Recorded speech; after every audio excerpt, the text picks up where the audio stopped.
চৈত্র মাস পড়তেই বাংলা থেকে শীত একেবারে উধাও। দৃশ্য পড়ার আগেই এন্ট্রি নিয়েছে গরম। রোদের তাপে রীতিমতো নাজেহাল হতে হচ্ছে সকলকেই। পশ্চিমবঙ্গে 4-5 দিনে প্রায় 2 থেকে 4 ডিগ্রি সেলসিয়াস তাপমাত্রা বেড়ে যাওয়ার সম্ভাবনা রয়েছে। কলকাতা ও তার পার্শ্ববর্তী এলাকায় শুষ্ক আবহাওয়া থাকবে। তাপমাত্রা বাড়ার সম্ভাবনা রয়েছে বলেই জানাচ্ছে আলিপুর আবহাওয়া দপ্তর। তাপমাত্রার কারণ হিসেবে বলা হচ্ছে মার্চ মাসে নাকি এই রকমই গরম থাকে। সেই সঙ্গে যদি উত্তরবঙ্গের দিকে নজর রাখা যায়, উত্তরবঙ্গে বৃষ্টির পূর্বাভাস দিচ্ছে আলিপুর আবহাওয়া দপ্তর। দক্ষিণবঙ্গের জেলাগুলিতে আগামী 5 দিনে মূলত আবহাওয়া থাকবে শুষ্ক। কলকাতায় আপাতত বৃষ্টির সম্ভাবনা নেই বলে জানিয়ে দিচ্ছে আলিপুর আবহাওয়া দপ্তর। দোলের মধ্যে কলকাতা সহ সব জেলাতেই বাড়বে তাপমাত্রা। তবে দোলের পর থেকে গরম কিন্তু আরও তীব্র হবে। সেই সঙ্গে পাল্লা দিয়ে বাড়বে বাতাসে আর্দ্রতার পরিমাণ।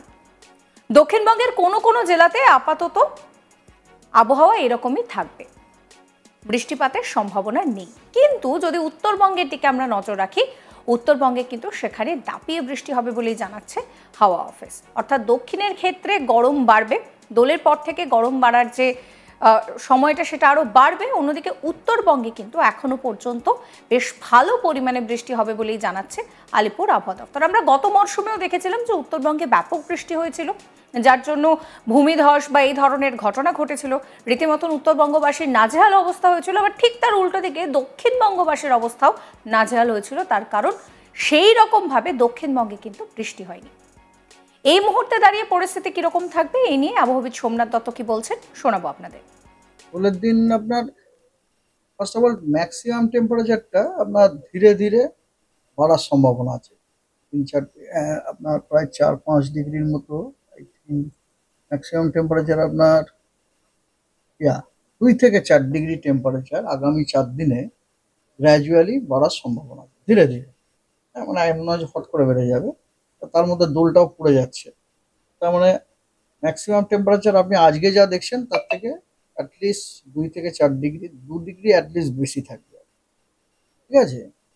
আর বৃষ্টি দক্ষিণবঙ্গে বৃষ্টিপাতের কোনো সম্ভাবনা নেই এই দক্ষিণবঙ্গ পুরোপুরি শুষ্ক থাকারই সম্ভাবনা আছে। দক্ষিণবঙ্গতে কোনো থান্ডারস্টর্ম ইত্যাদি হওয়ার কোনো সম্ভাবনা নেই। তবে উত্তরবঙ্গেতে প্রত্যেক দিনই কোনো না কোনো জেলাতে কিন্তু বজ্রবিদ্যুৎ সহ বৃষ্টিপাতের সম্ভাবনা আছে। দোলের দিন আপনার এবার আসি উত্তরবঙ্গের কথা। উত্তরবঙ্গে 2-3 দিন হালকা বৃষ্টির সম্ভাবনা থাকছে। দক্ষিণবঙ্গে ঝড় বৃষ্টির কোনো সম্ভাবনা না থাকলেও উত্তরবঙ্গে বিক্ষিপ্তভাবে সমস্ত জেলাতেই বৃষ্টিপাতের সম্ভাবনা থাকছে বলেই জানাচ্ছে আলিপুর আবহাওয়া দপ্তর।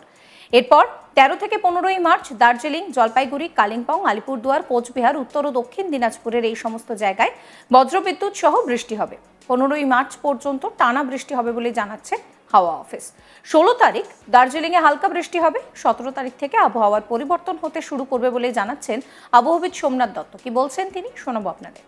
সাব হিমালয়ান ওয়েস্ট বেঙ্গল যে ডিস্ট্রিক্ট গুলো আছে, পাহাড়ের যে ওই দার্জিলিং, কালিম্পং, জলপাইগুড়ি, আলিপুরদুয়ার এবং কোচবিহার, এই 5টা জেলাতেই বৃষ্টিপাতটা সীমাবদ্ধ থাকবে। তাও প্রত্যেক দিন আবার 5টা জেলাতে না। হ্যাঁ, তো ইন ডিটেলস আপনাদের আমি জানাতে পারি। সেটা হচ্ছে যে ধরুন ফর এক্সাম্পল আজকে আজকে আপনার ওই 5টা জেলাতেই হালকা মাঝারি বৃষ্টিপাত বিক্ষিপ্তভাবে 2-1 জায়গায় হওয়ার সম্ভাবনা আছে উইথ থান্ডারস্টর্ম অ্যান্ড লাইটনিং। আগামীকাল ওই যে 5টা জেলা বললাম, দার্জিলিং, জলপাইগুড়ি, কালিম্পং, আলিপুরদুয়ার এবং কোচবিহার, এই 5টা জেলাতে আপনার কিছু জায়গাতে হালকা মাঝারি বৃষ্টিপাত with thunderstorm thunder and lightning হওয়ার সম্ভাবনা আছে। এবং আপনার উত্তর দিনাজপুরেও কিন্তু হালকা মাঝারি বৃষ্টিপাত বিক্ষিপ্তভাবে 2-1 জায়গায় হতে পারে। এটা হলো আগামীকাল 12 তারিখ। আগামী পরশু দিনও পরিস্থিতিটা মোটামুটি ওই রকমই। হ্যাঁ, ওই 5টা জেলার দার্জিলিং, জলপাইগুড়ি, আলিপুরদুয়ার এবং কালিম্পং, এই 4টি জেলাতে আপনার কিছু জায়গায় হালকা মাঝারি বৃষ্টিপাত হওয়ার সম্ভাবনা আছে। এবং কোচবিহার,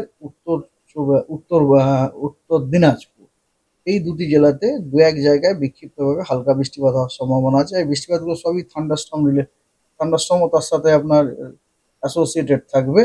এটা গেল 13 তারিখ। 14 তারিখে 5টি জেলাতে, এগেন ওই 5টি জেলা মাত্র, দার্জিলিং, জলপাইগুড়ি, কালিম্পং, আলিপুরদুয়ার, কোচবিহার, 5টা জেলাতে কোথাও বিক্ষিপ্তভাবে দু এক জায়গায়, কোথাও বিক্ষিপ্তভাবে কিছু জায়গাতে আপনার বৃষ্টিপাত এবং উইথ থান্ডারস্টর্ম হওয়ার সম্ভাবনা আছে। এটা যে চতুর্থ দিন মানে 14 তারিখ, তারপর ধীরে ধীরে কমে যাচ্ছে। 15 তারিখে আপনার অনলি দার্জিলিং এবং কালিম্পং এই দুটি জেলাতেই হালকা বৃষ্টিপাত বিক্ষিপ্তভাবে দু এক জায়গায় হতে পারে। 15 তারিখ হলো। 16 তারিখে অনলি দার্জিলিং জেলাতে হালকা বৃষ্টিপাত বিক্ষিপ্তভাবে দু এক জায়গায় হতে পারে, বাকি কোনো জেলায় কোনো বৃষ্টিপাতের সম্ভাবনা নেই, ড্রাই। আর 17 তারিখে আপনার পশ্চিমবঙ্গের কোনো জেলাতে, সে গাঙ্গেয় পশ্চিমবঙ্গ বলুন বা আপনার উত্তরবঙ্গ বলুন, কোথাও কোনো জেলাতে কোনো বৃষ্টিপাতের সম্ভাবনা নেই।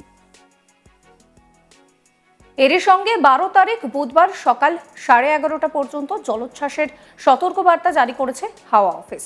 আর এই জলোচ্ছ্বাস 6 থেকে 8 মিটার পর্যন্ত হবে এবং যেটা স্টে করবে প্রায় 16 থেকে 22 সেকেন্ড পর্যন্ত। সেই নিয়ে কি বলছেন আবহাওয়াবিদ সোমনাথ দত্ত, শুনুন আপনারা। যেটাকে আমরা বলি আপনার কি বলে, সোয়েল সার্জ বলি আমরা। সোয়েল সার্জের একটা অ্যালার্ট দেওয়া হয়েছে আজকে। সোয়েল ওয়েভ যার রেঞ্জটা হচ্ছে 16 থেকে 22 সেকেন্ড পিরিয়ডিসিটি হচ্ছে 16 থেকে 22 সেকেন্ড। আর ওর অ্যাম্পলিটিউডটা হচ্ছে 0.6 মিটার থেকে 0.8 মিটার। এটা হওয়ার সম্ভাবনা আছে 11 তারিখ সন্ধ্যে 8:30 থেকে 12 তারিখ রাত্রি 11:30 পর্যন্ত। ঠিক আছে, এর কারণ কি স্যার? এটার কারণ, এটার না, প্রথমে অ্যাডভাইসটা বলে দিই। প্রথম হচ্ছে এই কারণে আপনার এর কারণে আপনার যে সমস্ত বোটগুলো ওখানে চলে সেগুলোকে মানে নজরে রাখার জন্য বলা হয়েছে আর কি। মানে মেনলি ওই যে রিক্রিয়েশন যেগুলো হয় ওগুলো নজরে রাখার জন্য, boats to fly with utmost vigilance, recreation with due care, মানে ওখানে যে রিক্রিয়েশনগুলো হয় ওটা যেন প্রপার কেয়ার নিয়ে করা হয়। সোয়েল ওয়েভ অ্যাকচুয়ালি দেখুন, আপনাকে বলি, সোয়েল ওয়েভগুলোকে না আমরা বিজ্ঞানের ভাষাতে, আমাদের বিজ্ঞানের ভাষাতে বলি আপনার সারফেস ওয়েভ আর কি। ঠিক আছে, এক ধরনের গ্র্যাভিটি ওয়েভ ওটা, মানে মোটামুটি ওটা একটা গ্র্যাভিটির কারণেও হয় আর কি। হ্যাঁ, গ্র্যাভিটির কারণ অনেক সময় আপনার মানে অনেক সময় এটা আপনার it is related with tide also, প্রকৃতিরও ব্যাপার আছে। হ্যাঁ, আর মেনলি এটা হয় কি জন্য জানেন? মেনলি এটা এই কারণে হয় যে যখন ধরুন দুটো লেয়ার আছে, মনে করুন দুটো লেয়ার আছে, যে দুটো লেয়ারের ঘনত্বর মধ্যে একটা সিগনিফিকেন্ট যদি ডিফারেন্স এসে যায়।